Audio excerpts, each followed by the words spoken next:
প্রথমে আমি তেল দিয়েছি, তারপরে দিয়েছি পেঁয়াজ, লঙ্কা, কাঁচা লঙ্কা, টমেটো দিয়ে এটা নাড়ছি, লাল লাল মতো ভাজা হবে।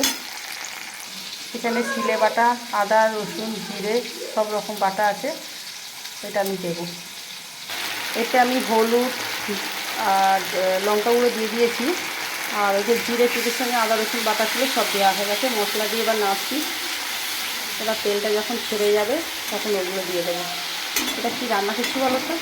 এই যে এইটা রান্না করছি। এটা কি তোমাদের বলতে হবে, ঠিক আছে? আমি এটা তোমাদের বলো এটা কি, ঠিক আছে? এইটা আমি রান্না করছি, পরে বলবো, কমেন্টে তোমরা জানাবে, আমি বলে দেবো এটা কি, ঠিক আছে? তারপর তেলটা ছেড়ে ছেড়ে এসছে, এবার আমি জল দিয়ে দেবো। দেখেছো তেলটা ছেড়ে গেছে কেমন? তো আমি এটা জল দিয়ে দেবো এতে। তো আমি জল ঢেলে দিয়েছি, এবার এটা ফুটবে। তো এটা ফুটে গেছে, এবার এগুলো আমি ঢেলে দেবো।